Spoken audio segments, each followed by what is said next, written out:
In the middle years of World War II, the German war machine stood as the embodiment of mechanical genius. Its tanks, Panthers, Tigers, and other armored beasts, rolled across Europe as symbols of a nation that prized precision above all else. To German eyes, engineering was not merely a craft, it was an art form, a reflection of cultural superiority and discipline. Every bolt, every gear, every contour of their machines bore the mark of human mastery and meticulous care. And in their confidence they looked down upon the Allied tanks as crude, hurriedly assembled tools of an industrial giant that valued quantity over quality. Then one day, on a muddy testing ground somewhere behind German lines, that illusion began to fracture. The object of curiosity was an American M4 Sherman, captured intact, its olive paint chipped and scorched but still fully functional. German engineers circled it with the fascination of scientists examining a strange new species. To them, this machine represented everything they believed was wrong with American engineering. Too simple, too soft, too standardized. It was, as one officer scoffed, a tractor dressed for war. Yet as they peered closer, loosened bolts, and traced their fingers along the joints, a quiet unease began to stir. Something about this unassuming tank defied their expectations. Here was a machine that had no right to survive the battlefield, and yet it did. It wasn't elegant, but it endured. It wasn't sophisticated, but it worked. While German tanks required constant maintenance and specialized crews to keep them moving, this Sherman seemed almost indifferent to the chaos around it. It was born from a different philosophy, one that prioritized reliability over perfection, functionality over pride. And in that difference lay a truth the German engineers were reluctant to face. What began as a technical examination soon became a psychological confrontation. As they disassembled the Sherman piece by piece, they weren't just uncovering the mechanics of a tank, they were dismantling the very belief that had guided German engineering for decades. How could a machine so ordinary perform so extraordinarily well under the brutal conditions of war? This question lingered in the air like the scent of oil and iron. The more they studied, the more their confidence faltered.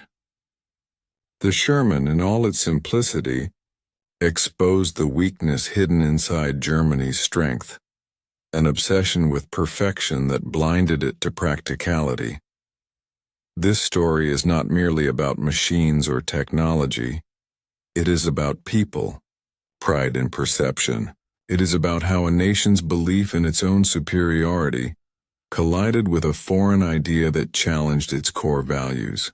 In the cold silence of that German workshop, surrounded by the disassembled remains of an American tank, a quiet realization began to take shape. Sometimes brilliance is not found in complexity, but in the courage to build something that simply works. And that revelation would prove as powerful as any weapon forged during the war. Long before the first Tiger tank rumbled onto the battlefield, the myth of German mechanical superiority had already been carefully built, piece by piece, bolt by bolt, in the hearts of its people. By the mid-1930s, as the Nazi regime reshaped the nation's industry for war, the German engineer became a kind of secular priest, and technology his altar. Newspapers, radio broadcasts, and propaganda films extolled the Reich's machines as living proof of national genius. Precision was not just a virtue, it was a moral duty. Every piston, every weld, every calculation symbolized the discipline, intelligence, and order that Germany claimed set it apart from the rest of the world. When the Tiger I tank was unveiled in 1942, it seemed to fulfill that myth entirely. Massive, immaculately engineered, and almost invincible in head-on combat, the Tiger became an icon of fear and fascination. Its armor was thick enough to shrug off most Allied shells, its 88mm gun devastatingly accurate. On paper it was a masterpiece, an apex predator on treads, and yet it also embodied the German mindset that complexity equaled superiority. Every component was hand-fitted, every part machined to perfection, every system so finely tuned that even a small flaw could render it useless. Inside Germany, this perfectionism was a source of pride. Engineers spoke of over-engineering as a mark of honor. Factories built tanks as if they were luxury automobiles, crafted, not manufactured. The Panther tank, for example, boasted an advanced suspension system and sloped armor years ahead of its time, but it also required extensive maintenance and careful handling. To the Germans, this was acceptable, even desirable. A tank that demanded precision from its crew reflected the precision of its creators. Across the Channel and the Atlantic, however, the Allies were taking a different approach. American factories were churning out Shermans by the thousands, stamped and welded with astonishing speed. To the German eye, these tanks looked cheap, almost laughable. Many German officers dismissed them outright as toy tanks, built by a nation that didn't understand craftsmanship. One engineer reportedly remarked that American tanks were built like farm machinery, simple and ugly. That observation was meant as an insult. In time, it would prove to be a compliment. Behind that arrogance lay something deeper, a cultural faith in the idea that mastery meant complexity. German design philosophy prized elegance, precision, and technical challenge, even when it came at the cost of reliability. In contrast, the Americans valued standardization, interchangeability, and field efficiency. These weren't just engineering decisions. They were reflections of national identity. Germany's tanks represented a culture of meticulous artisanship, while America's reflected a culture of mass production and practicality. In the private journals of engineers and officers, you can sense this mindset taking root. "We build with the hands of craftsmen," one designer wrote proudly in 1943, while the Americans build with the hands of the machine. It was meant to express superiority, but it also revealed blindness. Germany's industries were struggling under shortages, bombings, and an increasingly chaotic war economy. The demand for precision in every bolt slowed production, while the Allies' crude designs flooded the battlefield. Even as factories faltered and supply lines thinned, the German leadership clung to the myth. Propaganda reels showed gleaming tigers rolling through smoke and rubble, the announcer's voice swelling with pride. "Unsere Technik ist unübertrefflich." Our technology is unsurpassable. But the truth hidden beneath the triumphal music was that those very machines were breaking down far from the front lines, often for lack of a single spare part. And yet, belief in superiority is a powerful armor. To many engineers, the solution to every mechanical failure was not simplification, but improvement. The Tiger II, even heavier and more complex, became the ultimate expression of that thinking, a monument to brilliance and blindness alike. Every new design pushed the boundaries of what was possible, but also of what was practical. The myth of German superiority was not just about machines. It was about identity. It reassured a nation that even as the tide of war turned, it still possessed something the enemy did not: refined genius, disciplined craft, technological purity. But myths are fragile things. They shatter when reality intrudes. And as the war dragged on, that intrusion was inevitable. The Germans would soon come face to face with a different kind of engineering, a philosophy that valued simplicity, standardization, and human adaptability over mechanical perfection. The question that would soon echo across the testing grounds was simple, but devastating. What happens when perfection meets practicality on the battlefield? It was late autumn, and the war had turned the fields of France into a sea of mud and smoke. The front lines shifted like tides, German defenses bending under the relentless push of Allied armor. Amid the chaos, somewhere near the shattered remnants of a village once marked on no man's map, a single M4 Sherman tank lay immobilized but unbroken. Its treads were caked with earth, its hull pocked by shrapnel. The crew had long since fled or been captured, but the engine remarkably still turned over with a growl of stubborn life. To the German soldiers who first found it, the tank seemed unremarkable. Another enemy machine, another trophy of war. But when word reached the local command post that this particular Sherman was still functional, it caught the attention of men higher up the chain, men not of the front lines but of drafting tables and laboratories. Within days, a small team of engineers arrived from Kassel and Augsburg, representing firms whose names had become synonymous with precision: MAN, Daimler-Benz, Henschel. These were not soldiers. They were craftsmen, guardians of Germany's mechanical pride. The engineers arrived in long gray coats, their hands uncalloused but eager. As they stepped into the muddy field, their boots sank into the same earth that had swallowed countless machines before. Yet their eyes were drawn to the American tank sitting oddly at peace amid the wreckage. It was battered but complete, its gun intact, its tracks still aligned, its armor showing only superficial damage. To the Germans, used to seeing their own magnificent beasts abandoned for lack of fuel or repair parts, the sight was curious. "This," one of them muttered, brushing his gloved hand along the side of the turret, "is what they call a tank." The others chuckled, their laughter clipped and confident.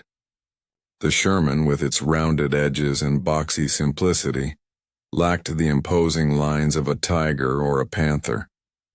To their trained eyes it looked primitive, like a child's drawing of a tank come to life.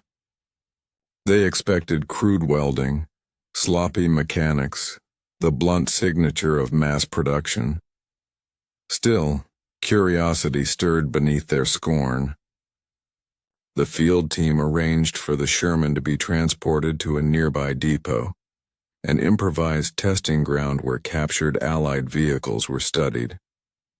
Over the following week, the tank arrived on a flatbed, mud still clinging to its flanks as if it carried the very soil of its last battle. The Germans surrounded it like surgeons preparing for an autopsy, notebooks in hand, their pencils ready to dissect every inch of American design. Inside the dimly lit workshop, the air smelled of oil, metal, and cold iron. The engineers worked in silence at first, inspecting weld seams, measuring armor thickness, tracing the contours of the turret's rotation. Their expressions shifted from amusement to intrigue. The tank's systems were accessible, even elegant in their simplicity. Nothing seemed over-designed or unnecessarily complex. Everything had a purpose, and that purpose was ease of use. Still, arrogance lingered. "We'll see how it holds up once we open it," one said. "I expect a nightmare of shortcuts." Another smirked. "They build tractors in America. Perhaps this is one of them." But beneath the jokes lay something unspoken, a faint, uncomfortable respect. This tank, though foreign and inelegant, had survived where many of their own had failed. It had crossed rivers, climbed ridges, endured artillery fire, and kept moving. As the first bolts were loosened, the sound of metal meeting metal echoed across the workshop. A faint hiss of oil and dust escaped as the Sherman began to yield its secrets. The Germans leaned in, eyes narrowing, pens ready to record. What they expected to find was proof of inferiority. What they were about to discover was something far more unsettling, that the enemy's strength did not lie in brilliance, but in simplicity, and that simplicity, they would soon learn, was the most sophisticated weapon of all. The workshop was quiet except for the rhythmic clink of tools and the low hum of voices in German. A cold winter light slanted through high windows, catching the dust that hung in the air like smoke. Around the captured Sherman, a small crowd of engineers bent over notebooks and sketches, their coats marked with oil stains that betrayed hours of close study. The tank stood on wooden blocks stripped of its treads, its side plates opened like a patient on an operating table. They began with the engine, a Continental R975, a 9-cylinder radial borrowed from aviation roots. To German eyes, it looked unsophisticated, even clumsy. The cylinders were arranged in a circle, a design long abandoned by European engineers for armored vehicles. But when they removed the housing, their skepticism began to shift. The layout was efficient, accessible, and surprisingly robust. Components that would have required hours of disassembly in a Panther could be reached in minutes. Bolts came free without resistance. No special tools, no fragile fittings, no hidden complexity, just clean, functional design.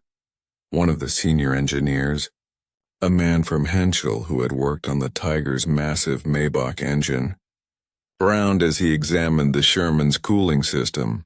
"It's clever," he admitted reluctantly. "Crude but clever." His assistant looked up from his notes.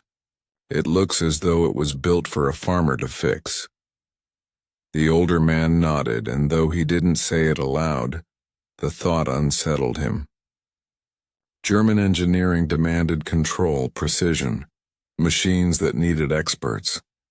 But this American engine seemed to whisper a different philosophy: trust the soldier. Next came the transmission, a 5-speed manual unit that was startlingly straightforward. The Germans expected rough machining and sloppy tolerances, but instead they found consistency. Each part fit neatly, designed to be swapped out rather than repaired. "Interchangeable components," one of them murmured almost to himself. In Germany, such uniformity was rare. Even parts from the same factory sometimes required hand-fitting. But here everything was standardized to the millimeter. It was not artistry, it was systematization, and it worked. As they worked deeper into the tank, the pattern repeated. The suspension system, an uncomplicated vertical volute spring design, looked primitive next to the torsion bars of a Panther, yet it could be replaced in the field in under an hour. The armor layout, at first glance less impressive than the thick slabs of the Tiger, was angled to deflect rounds more effectively than it appeared. Even the welds, which looked rough and unrefined, were strong and consistent. Nothing was wasted, nothing ornamental. Every part of the Sherman had been designed with one guiding principle: make it easy to build, easy to fix, and hard to stop.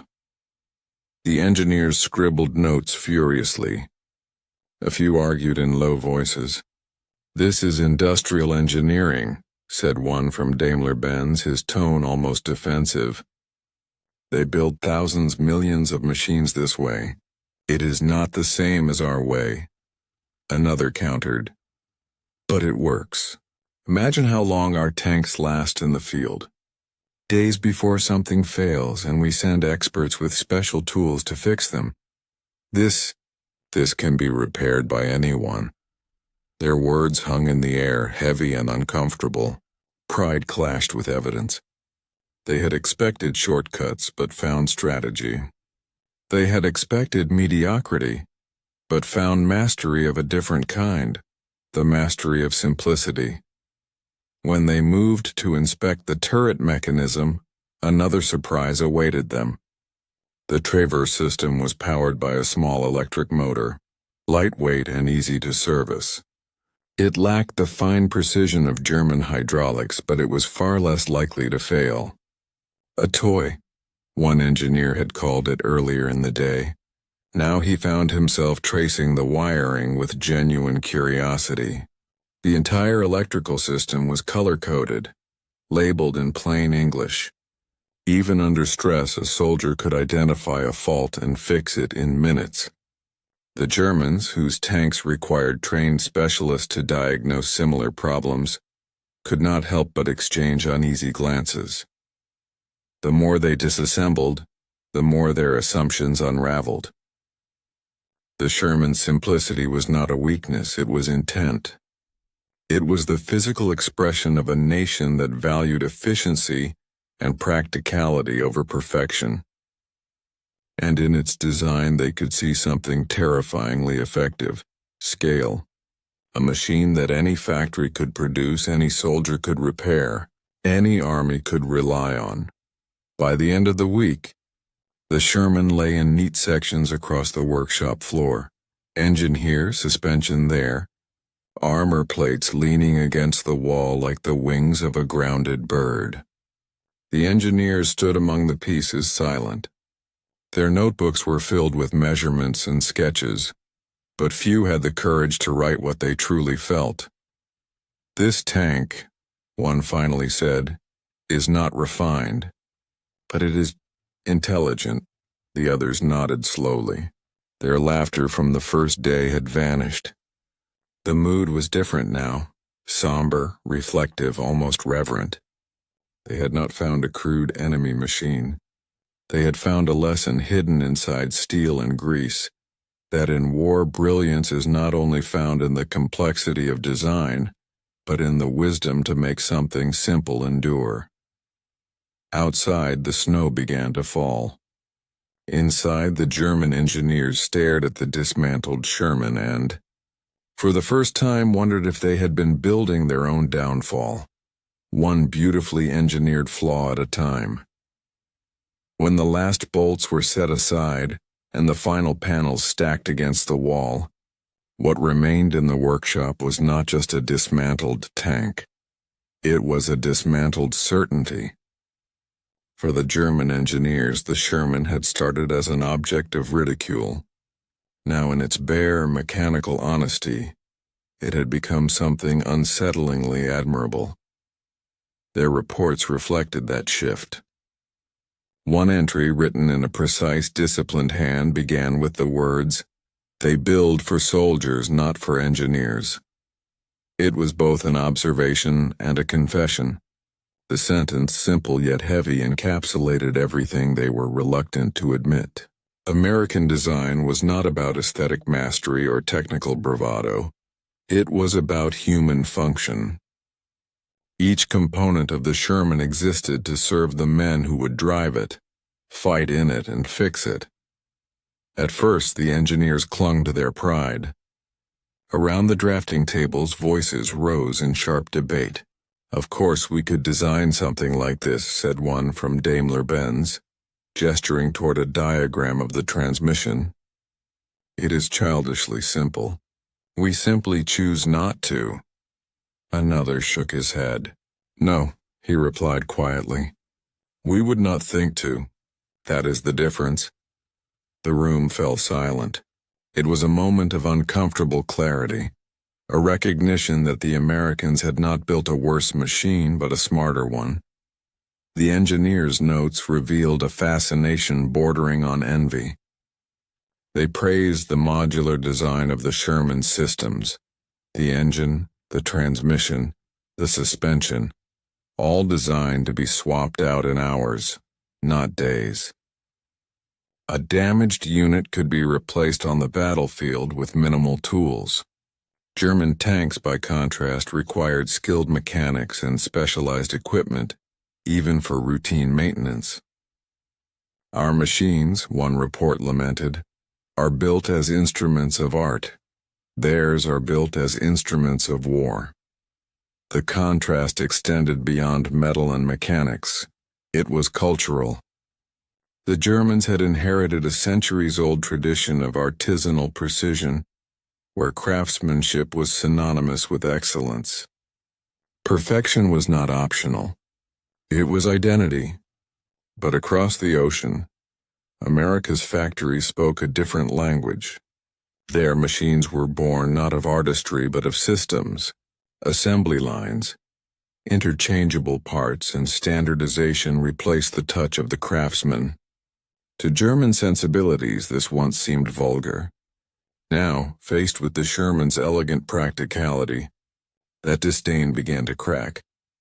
In one report dated November 1943, an engineer from MAN wrote, "Everything has been simplified for mass repair and production. Every soldier can replace parts without training.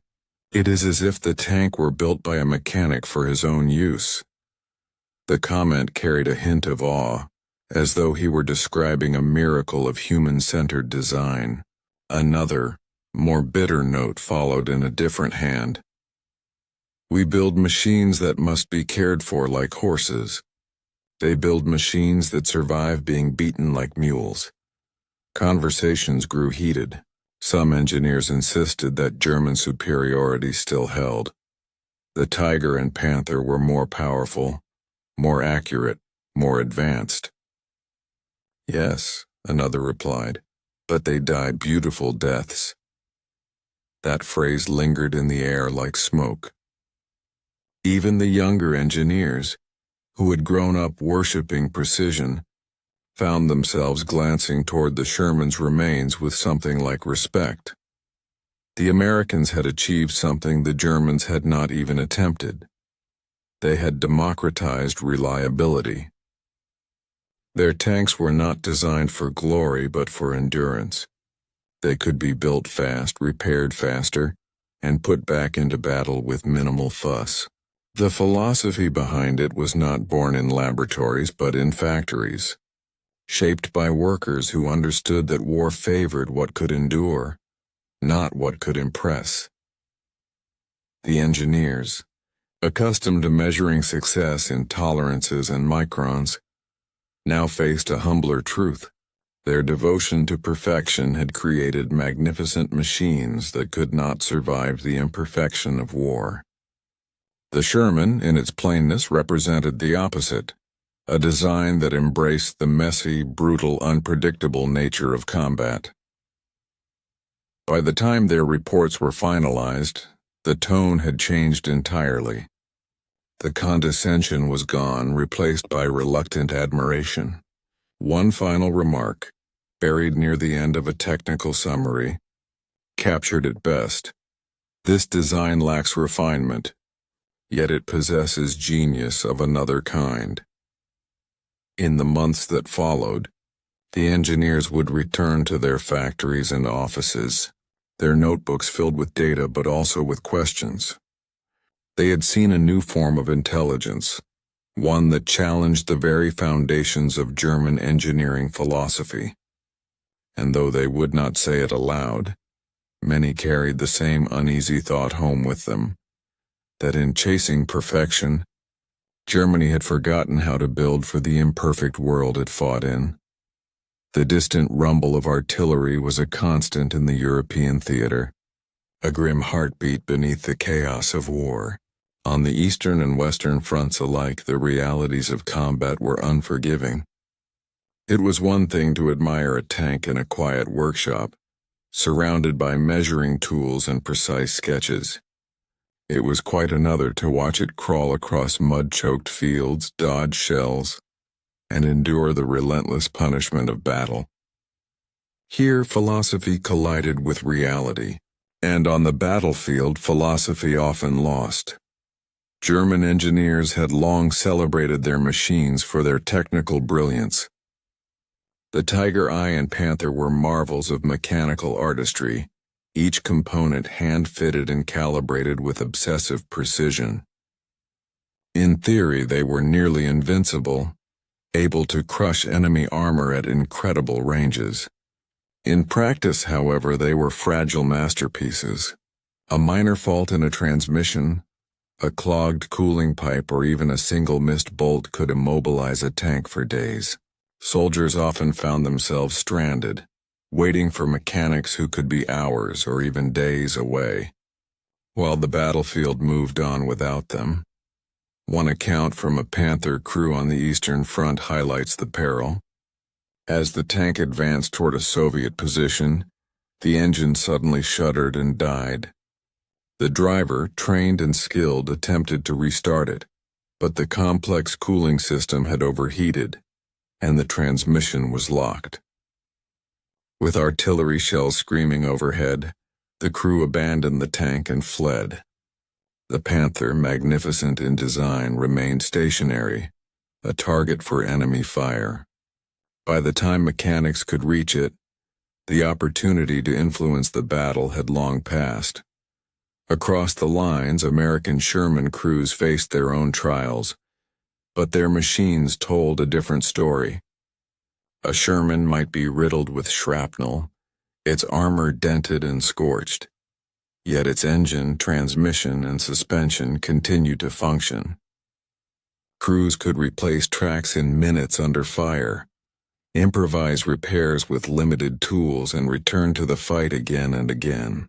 One American soldier recalled a morning in Normandy when his tank took a direct hit to the front plate, throwing the transmission out of alignment. Using field manuals and replacement parts scavenged from another Sherman, the crew had it moving in less than 2 hours, an almost impossible feat for a Panther or Tiger. The contrast was stark.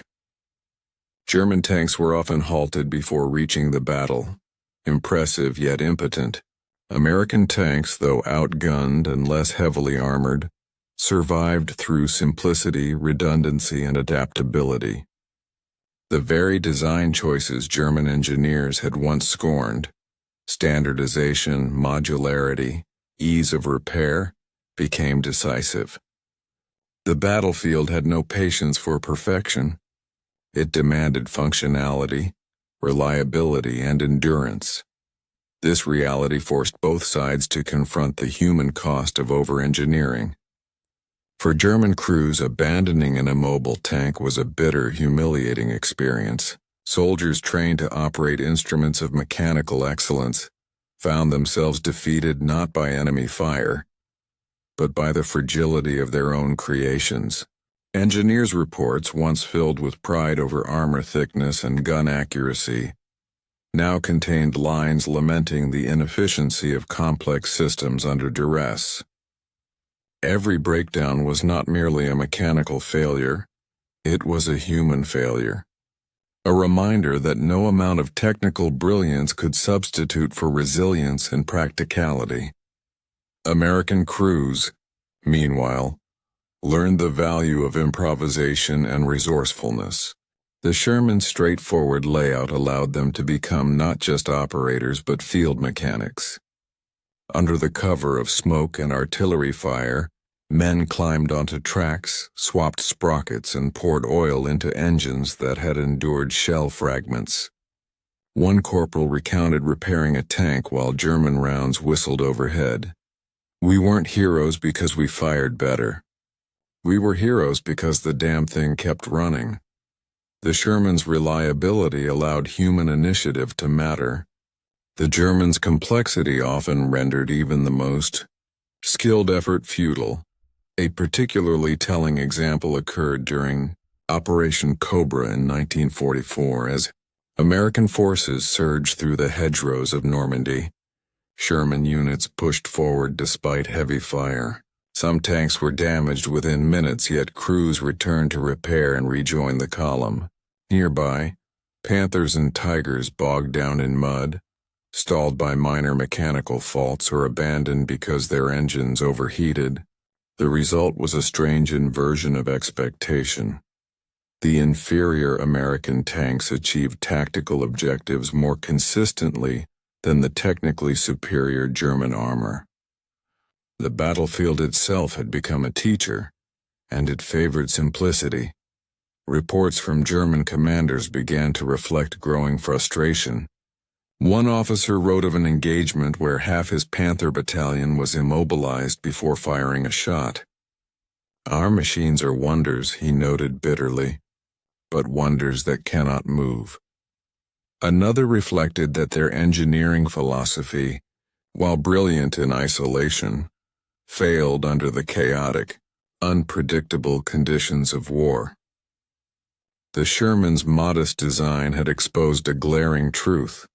Resilience and practicality often outweigh sophistication and ingenuity.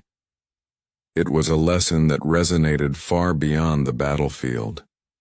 The human element, the soldier's ability to repair, adapt, and persist, was amplified by design that embraced imperfection. The Sherman's success was not merely mechanical, it was cultural. It reflected an industrial philosophy built for scale, mass production, and repair under fire. German pride and perfectionism, while dazzling on paper, often faltered in the face of war's unforgiving realities. By the end of the campaign, the contrast was undeniable. Magnificent German machines lay abandoned, immobile, or waiting for repair, while battered Shermans pressed onward, earning victories through persistence rather than brilliance. The battlefield had rendered its judgment.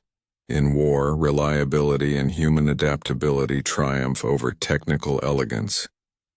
The perfect machine that could not fight was less valuable than the imperfect machine that always did. In that stark, muddy theater of conflict, German engineers' pride began to crack. Every failed Panther and every operational Sherman told the same story. Engineering is not an art to be admired. It is a tool to be used. And in the brutal arithmetic of war, tools that endure matter far more than tools that dazzle. Beyond the smoke and mud of the battlefield, the war was also fought in factories, vast humming cathedrals of steel and ambition. In Detroit, the heart of American industry, assembly lines stretched as far as the eye could see. Thousands of workers moved in synchronized rhythm, each performing a precise task that contributed to a single purpose: the creation of machines built to endure the chaos of war. Ford, Chrysler, and General Motors had perfected the art of mass production decades before the Sherman ever rolled onto European soil. Here, simplicity was not a flaw. It was a deliberate strategy. Every part was standardized, interchangeable, and optimized for rapid assembly. A damaged component could be replaced in hours. A broken tank returned to service almost immediately. The lines roared day and night, their unrelenting cadence a testament to the scale and efficiency of American industrial power. Half a continent away, in the heart of Germany, the story was dramatically different. Factories like Henschel, Krupp, and Daimler-Benz produced marvels of engineering. The Panther, the Tiger, and other machines that showcased human skill at its most meticulous. Every bolt was hand-fitted, every turret carefully aligned, every transmission calibrated by expert mechanics. The result was machines of breathtaking sophistication, capable of feats unmatched by their American counterparts. But this artistry came at a cost: slow production, vulnerability to supply disruptions, and a reliance on specialized labor. Whereas a Sherman could be repaired by a single trained soldier with a field manual, a Panther required a team of highly skilled mechanics and precision tools, often unavailable on the front lines. The contrast between the two approaches was as philosophical as it was practical. In Detroit, engineers treated the tank as a system, a series of modular components designed to function together, but also replaceable independently. Complexity was intentionally minimized. Resilience was built into simplicity. In Germany, engineers treated the tank as a work of art. The Panther's torsion bar suspension, the Tiger's Maybach engine, the meticulous casting of armor plates, all reflected a belief that engineering was not merely functional, but a demonstration of national genius. Yet genius in isolation proved brittle. When the supply chains faltered under bombing raids, when raw materials became scarce, the very perfection they prized became a liability. Visualize the difference. In Detroit, the factory floor shimmered with motion. Thousands of hands fitting wheels, bolting engines, sliding armor plates into place as conveyor belts ferried components with machine-like precision. Sparks flew from welding stations, stamping machines hummed like orchestras of industry, and the roar of machinery blended with the chatter of workers, each contributing to the unstoppable rhythm of production. Across the Atlantic, German workshops were quieter, almost solemn. A handful of skilled artisans bent over a single Panther, adjusting tolerances, aligning turrets, testing every system by hand. It was slower, more deliberate, and undeniably beautiful. But the pace could not match the inexorable surge of American output. The impact of these differing philosophies was immediate on the battlefield. American units could replace lost tanks almost as quickly as they were destroyed, their forces replenished, rearmed, and ready to fight again. German units, no matter how technically superior, faced delays measured in days or weeks. A broken Tiger in the field was often abandoned or destroyed to prevent capture. A disabled Sherman could be fixed and returned to battle before the sun set. The strategic advantage of American industrial design, simplicity scaled to mass production, was invisible on paper but decisive in practice. The divide also reflected deeper cultural and ideological differences. Germany's obsession with perfection mirrored a broader societal belief in hierarchy, craftsmanship, and national pride. America's focus on mass production and standardization reflected a pragmatic embrace of scale, collaboration, and utility.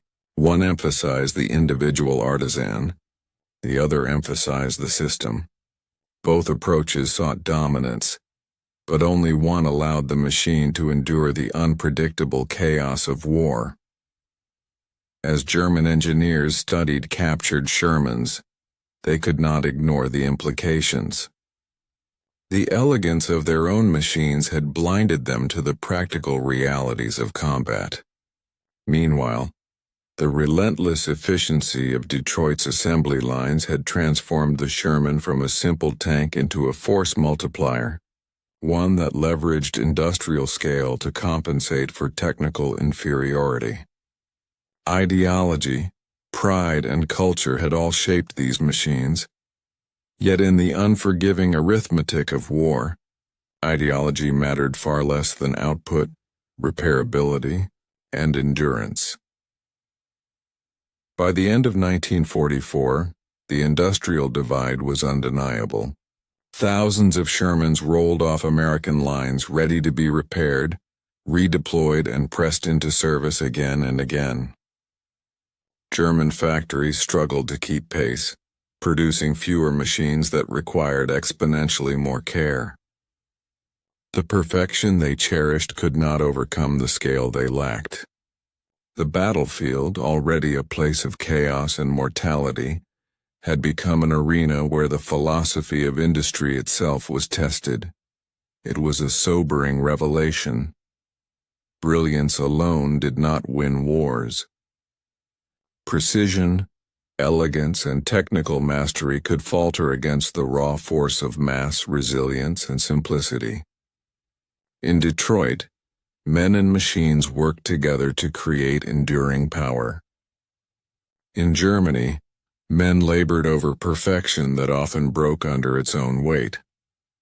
The Sherman, once derided as a toy, had become a symbol not of what Germany lacked in engineering skill, but of what it had failed to see, that in war, reliability and scale are often more decisive than sophistication and artistry. Back at the testing ground, the Sherman lay in pieces like a puzzle both familiar and alien. German engineers gathered around their workbenches, notebooks open, pens poised, and expressions grave. The disassembly had revealed more than mechanics. It had exposed truths that were hard to write and even harder to admit aloud. As the final measurements were taken and diagrams finalized, the engineers began compiling their reports, the documents that would quietly record the confrontation between expectation and reality. Across pages lined with calculations and schematics ran an unusual undercurrent. Grudging admiration. One senior engineer noted, almost in a whisper, that the Sherman systems function reliably under the most adverse conditions. Another commented on the ease of repair, marveling that a soldier without specialized training could return a disabled tank to combat. These observations, understated in tone, carried weight far beyond the technical. They were acknowledgments that Germany's celebrated ingenuity, its obsession with complexity and perfection, had come at a price the engineers could no longer ignore. Private letters and postwar interviews reinforced the same quiet revelation. In correspondence preserved from 1946, an engineer wrote to a colleague, "We spent years perfecting machines that often failed in the field, while their crude counterparts endured everything we threw at them. Perhaps we were proud of the wrong things." Another recalled in a memoir, "The Sherman had no pretension. It simply worked. And in that simplicity lay a kind of wisdom we did not allow ourselves to see." Humility was emerging from the wreckage of pride, a stark contrast to the arrogance that had guided German industrial and military planning for decades. Even within the official reports, the tone shifted subtly from critique to reflection. Engineers commented on the Sherman's modular construction, standardized parts, and durability, often using language that suggested both surprise and envy. One observation reads almost poetically, "It is not elegance we see here, but resilience. It is not artistry, but survival." The sentiment was inescapable. The Germans had created machines of exquisite technical brilliance, but brilliance alone had not ensured victory. Reliability, practicality, and adaptability had proven far more potent in the unforgiving environment of war. The contrast between intellectual humility and national arrogance became increasingly clear. German pride had long been rooted in the belief that technical mastery equaled superiority, that perfection in the workshop translated directly to dominance on the battlefield. Yet in examining the Sherman, the engineers recognized that their cultural obsession with meticulous craftsmanship had blinded them to the larger lessons of design. Machines were not merely objects of pride, they were tools, and tools must endure the messy, unpredictable conditions of war. The Sherman's simplicity and resilience illuminated a flaw not in its design, but in the mindset that had dismissed it. As the final entries were penned, a quiet reckoning emerged. These reports, while framed as technical assessments, served a dual purpose. They cataloged the Sherman's engineering, but they also documented a cultural and personal awakening. The engineers' pride was tempered by respect. Their national ideology, which had equated superiority with complexity, was contrasted sharply with the practical intelligence of American design. In that introspective silence, they began to understand the cost of their perfectionism. Germany's magnificent machines were masterpieces that often failed when it mattered most. The Sherman, unassuming and practical, endured. The lesson was as humbling as it was clear. In war, effectiveness outweighs artistry. Resilience surpasses refinement, and the courage to design for the human user can be more decisive than the pursuit of mechanical perfection. By the time the engineers left the workshop, their notebooks closed and their final reports filed, the Sherman had imparted its ultimate lesson. It was not just a study in mechanics, it was a mirror reflecting the limits of pride and the subtle power of humility. In steel and simplicity, Germany's finest engineers had confronted an uncomfortable truth. Sometimes, the greatest brilliance lies not in what is most complex, but in what simply works. The war ended, but the lessons of the Sherman endured long after the guns fell silent and the smoke cleared. In the ruins of Germany, amidst shattered factories and devastated cities, engineers returned to their work with a new perspective. The meticulous artistry that had defined tanks like the Tiger and Panther now shared space in their minds with the quiet pragmatism of the machines they had once scorned. The Sherman, once derided as a toy, had become a symbol not of what Germany lacked in engineering skill, but of what it had failed to see, that in war, reliability and scale are often more decisive than sophistication and artistry. Back at the testing ground, the Sherman lay in pieces, like a puzzle both familiar and alien.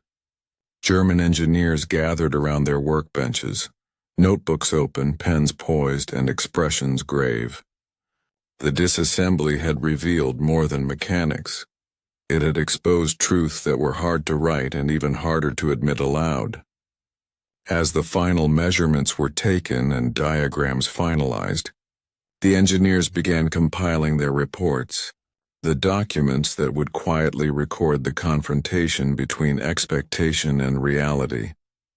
Across pages lined with calculations and schematics ran an unusual undercurrent: grudging admiration. One senior engineer noted, almost in a whisper, that the Sherman systems function reliably under the most adverse conditions.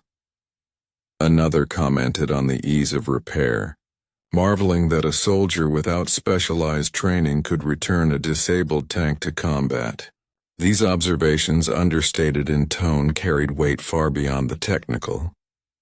They were acknowledgments that Germany celebrated ingenuity. Its obsession with complexity and perfection had come at a price the engineers could no longer ignore. Private letters and post-war interviews reinforced the same quiet revelation. In correspondence preserved from 1946, an engineer wrote to a colleague, "We spent years perfecting machines that often failed in the field, while their crude counterparts endured everything we threw at them. Perhaps we were proud of the wrong things." Another recalled in a memoir, "The Sherman had no pretension. It simply worked." And in that simplicity lay a kind of wisdom we did not allow ourselves to see. Humility was emerging from the wreckage of pride, a stark contrast to the arrogance that had guided German industrial and military planning for decades. Even within the official reports, the tone shifted subtly from critique to reflection. Engineers commented on the Sherman's modular construction, standardized parts, and durability, often using language that suggested both surprise and envy. One observation reads almost poetically, "It is not elegance we see here, but resilience. It is not artistry, but survival." The sentiment was inescapable. The Germans had created machines of exquisite technical brilliance, but brilliance alone had not ensured victory. Reliability, practicality, and adaptability had proven far more potent in the unforgiving environment of war. The contrast between intellectual humility and national arrogance became increasingly clear. German pride had long been rooted in the belief that technical mastery equaled superiority, that perfection in the workshop translated directly to dominance on the battlefield. Yet in examining the Sherman, the engineers recognized that their cultural obsession with meticulous craftsmanship had blinded them to the larger lessons of design. Machines were not merely objects of pride, they were tools, and tools must endure the messy, unpredictable conditions of war. The Sherman's simplicity and resilience illuminated a flaw not in its design, but in the mindset that had dismissed it. As the final entries were penned, a quiet reckoning emerged. These reports, while framed as technical assessments, served a dual purpose. They cataloged the Sherman's engineering, but they also documented a cultural and personal awakening. The engineers' pride was tempered by respect. Their national ideology, which had equated superiority with complexity, was contrasted sharply with the practical intelligence of American design. In that introspective silence, they began to understand the cost of their perfectionism. Germany's magnificent machines were masterpieces that often failed when it mattered most. The Sherman, unassuming and practical, endured. The lesson was as humbling as it was clear. In war, effectiveness outweighs artistry. Resilience surpasses refinement, and the courage to design for the human user can be more decisive than the pursuit of mechanical perfection. By the time the engineers left the workshop, their notebooks closed and their final reports filed, the Sherman had imparted its ultimate lesson. It was not just a study in mechanics, it was a mirror reflecting the limits of pride and the subtle power of humility. In steel and simplicity, Germany's finest engineers had confronted an uncomfortable truth. Sometimes, the greatest brilliance lies not in what is most complex, but in what simply works. The war ended, but the lessons of the Sherman endured long after the guns fell silent and the smoke cleared. In the ruins of Germany, amidst shattered factories and devastated cities, engineers returned to their work with a new perspective. The meticulous artistry that had defined tanks like the Tiger and Panther now shared space in their minds with the quiet pragmatism of the machines they had once scorned. The Sherman, once derided as a crude mass-produced toy, had become an unexpected teacher, its principles subtly reshaping post-war thinking about armored vehicles. In the early years of West Germany's reindustrialization, engineers who had studied captured Shermans applied what they had learned to a radically different context. The country faced the challenge of rebuilding its defense industry under strict international oversight, with limited resources but high ambition. There was little room for the slow, labor-intensive perfectionism of the past. Instead, modularity, standardization, and ease of maintenance, the very hallmarks of American design, became guiding principles. A tank was no longer a solitary masterpiece for a single elite crew. It had to be a practical tool, reliable and repairable by a trained soldier under pressure. The influence of these lessons is particularly evident in the development of the Leopard series, Germany's post-war main battle tanks.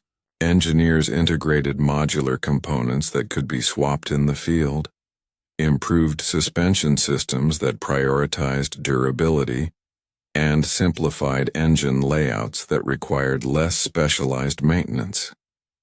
Unlike their wartime predecessors, these machines were designed to endure the unpredictable rigors of combat without depending on artisan-level craftsmanship. The spirit of the Sherman lived on, a balance between technical sophistication and operational reliability. a philosophy born not from admiration alone, but from the hard-earned humility of experience. The broader implications extended beyond Germany. Within NATO collaborations, shared design principles emphasized interoperability, standardization, and the practical needs of soldiers. Lessons once learned in the quiet reflection of a German workshop, studying a dismantled Sherman, now informed multinational strategies and vehicle design. Where German pride had once resisted the notion that mass-produced simplicity could outperform artisanal brilliance, the post-war era embraced it as a pragmatic path to resilience and efficiency. Military engineers came to understand that flexibility, repairability, and human-centered design were just as crucial as firepower and armor thickness. Personal accounts from engineers further illuminate the emotional resonance of these lessons. In interviews conducted decades later, former Henschel and Daimler-Benz engineers spoke of the Sherman with a mixture of respect and introspection. One remarked, "We had to unlearn the idea that the most beautiful machine was always the best. The Sherman showed us that survival, not elegance, decides outcomes." Another reflected, "In studying what we once dismissed, we learned how to build machines that serve people, not just ideals." These statements reveal the subtle transformation of mindset.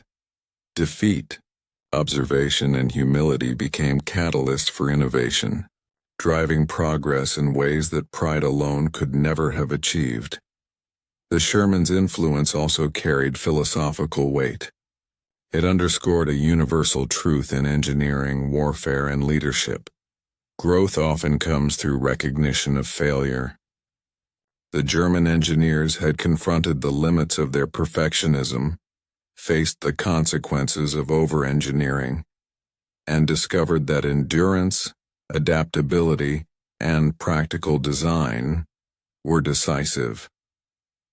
Their post-war work demonstrates how a candid engagement with one's own shortcomings can yield advances that are both technical and cultural. The emotional lesson is clear. Humility, though difficult, opens the door to meaningful progress. By the time the Leopard tanks entered service, the echo of those Eastern and Western Front experiences could be felt in every bolt and every panel. German engineering had retained its hallmark precision, yet it now incorporated the Sherman's practical wisdom, modularity, repairability, and resilience. It was a synthesis of pride and pragmatism, sophistication and simplicity, artistry and functionality. What had once seemed a foreign, almost crude approach to tank design had been internalized and transformed into a model for the future. In the end, the Sherman's legacy was not measured in victories or battlefield glory, but in the quiet, enduring impact it had on minds shaped by defeat. It became a teacher of perspective, a reminder that even in failure there is knowledge to be gained. The post-war era, with all its reconstruction and innovation, was as much about human humility as it was about machinery. The lesson remained. Progress is rarely linear, and sometimes the most profound insights come from studying what we once dismissed. In the quiet of the workshop, surrounded by the scattered pieces of the Sherman, the German engineers confronted more than metal and machinery. They confronted themselves.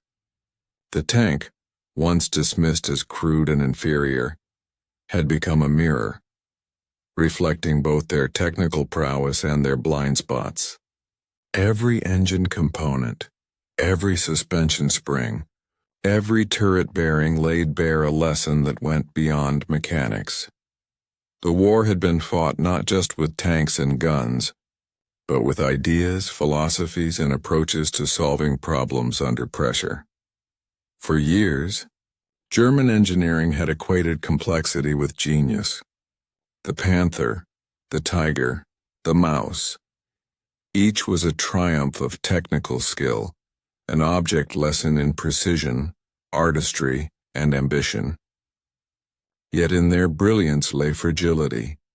The more intricate the system, the more easily it faltered under the unpredictable conditions of the battlefield. The Sherman, by contrast, embodied a different form of mastery, what might be called engineering wisdom. It was designed not to impress but to endure, not to dazzle but to function, not to require specialists but to empower soldiers. In its simplicity lay resilience, adaptability, and ultimately survival. Standing among the disassembled pieces, the engineers could see the subtle power of a design philosophy they had once scorned. Bolts that could be replaced in minutes, systems that could be repaired in the field, standardized components that ensured interchangeability. All of these choices reflected a pragmatic intelligence born from an understanding of human needs and the realities of war. It was a philosophy that respected both machine and operator, recognizing that perfection in isolation mattered little if it could not withstand the chaos of combat. The emotional resonance of that realization cannot be overstated. Pride, long a companion to German engineers, gave way to introspection. There was admiration, yes, tinged with a quiet envy, and perhaps even a subtle humility.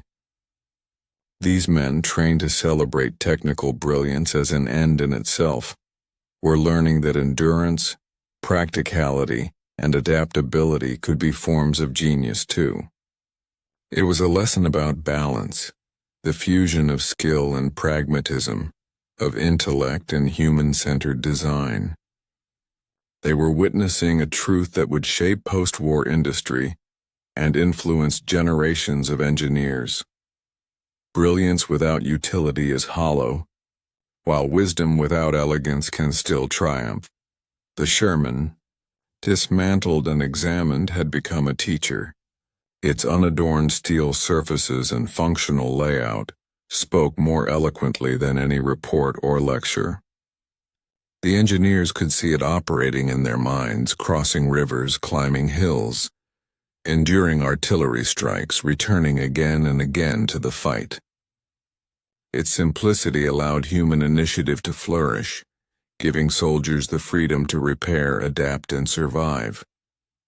The contrast with German tanks, machines of breathtaking artistry immobilized by minor faults, was stark and unavoidable. The battlefield had already delivered its judgment.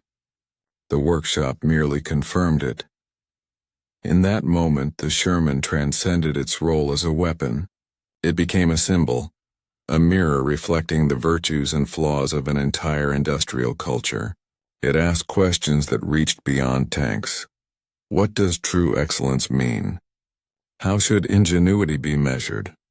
Is the measure of a machine or a nation its capacity to impress or its capacity to endure? The answers, once obscure, had become painfully clear in the scattered parts and quiet notes of meticulous engineers. Cinematic in its impact, the scene lingers. Gray-coated men standing in silence around the disassembled Sherman, the hum of the workshop a soft counterpoint to the battles outside. Eyes trace every component. Hands hover over familiar yet foreign mechanisms, pens poised above notebooks filled with measurements and reflections. There is awe, yes, but also humility, and perhaps a grudging respect for the enemy whose seemingly inferior design had revealed a wisdom long overlooked. They had been confronted not by brute force alone, but by the quiet triumph of practicality, reliability, and human-centered design. As the engineers left the workshop that day, closing the door on a moment of revelation, the lesson remained. In war, as in life, what endures is not always what dazzles, what impresses, or what embodies technical brilliance in isolation. Endurance, simplicity, adaptability, and practical wisdom are the true measures of success. The Sherman, unassuming yet indomitable, had taught a generation of German engineers that brilliance could wear the guise of simplicity, and that the most enduring machines, like the most enduring ideas, were those that simply worked. And in that, the disassembled Sherman became more than a tank. It became a mirror reflecting the limits of pride, the power of humility, and the enduring truth that survival often belongs to those who value function over flair, wisdom over showmanship, and resilience over perfection.